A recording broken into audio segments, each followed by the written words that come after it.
So now let's take a look at Bob Baffert's main Derby hopeful, and that's Muth. He can see he's A-level connections, Zidane Racing, Bob Baffert, Juan Hernandez. They've all been there before and won, albeit under shady circumstances. Let's say we'll leave it there. But this one is probably the best in California. I'd have to say. I don't know what that really means yet.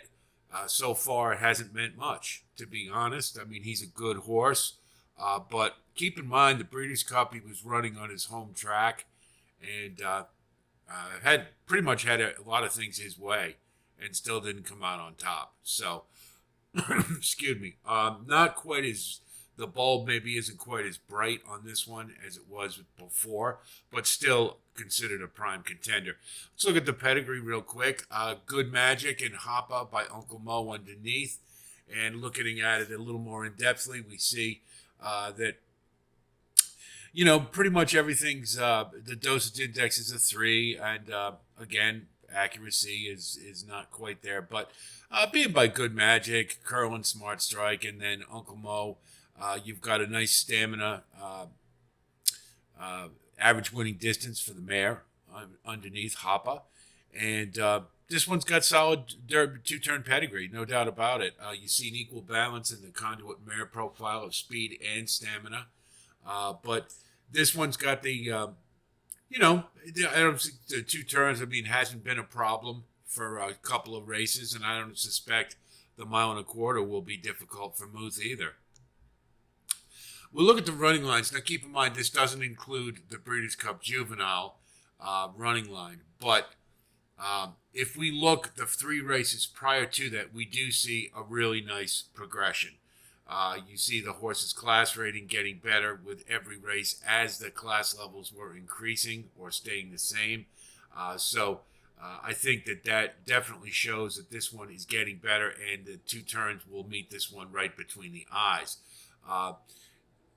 From that perspective, I think that this horse was coming into the Breeders' Cup, really couldn't have been better. And what I liked more than anything was in the Best Pal, Prince of Monaco beat Muth, okay, but I think Baffert was trying to teach this horse how to rate. I really do, because I think he's seen in the past that, unless they've got justified kind of speed over the rest of the field, that a front runner is going to have it awful tough.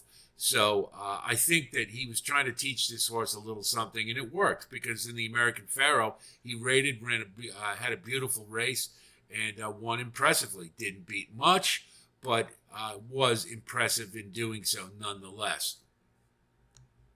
So let's take a look at the Breeders' Cup Juvenile at some point.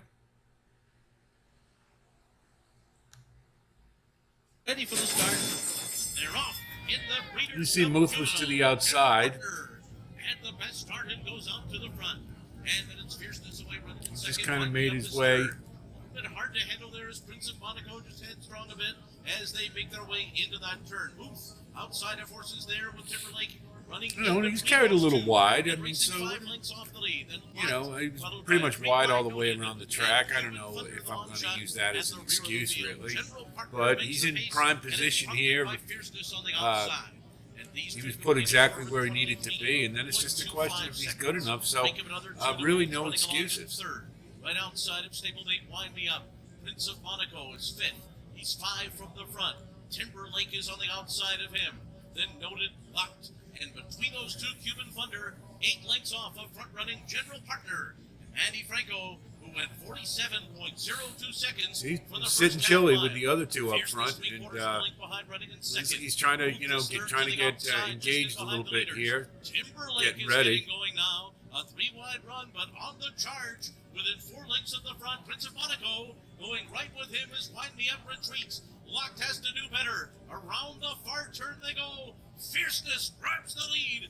Muth right up alongside General Partner. Now this is where in the California races, Muth would just blow the field away, and he can't do it here. And he just can't get to him. Fierceness in front. Fierceness is opened up here to a 2-length lead. Muth the second. Then Timberlake down the outside. So, I mean, I think it's a solid race, but I kind of have the same feeling about Muth as I do Timberlake. You know, would have liked to have seen a little bit better effort. I don't know if anybody was going to beat Fierceness that day, so maybe that's a little uncharitable on my part. But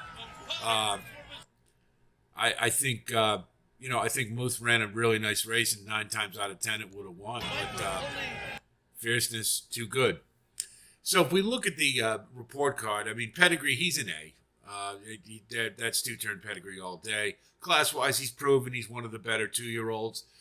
Progression, I'm giving a B+ only because the Breeders' Cup, if he had won it, I would have given him an A because he's done everything he's supposed to do. We could maybe even bump this to an A-. And then prospect-wise, he's an A- only because he didn't win the Breeders' Cup, finished fairly far back from Fierceness. I thought he ran a good race, but it didn't look good enough. Perhaps over the winter when he puts on some muscle and grows a bit, that will change. But right now, he is certainly one of the top Derby hopefuls. There's no question about it. I think the real key will be if Baffert sends him to Oaklawn like he does quite often with some of his better horses. He's not going to be running against much in California.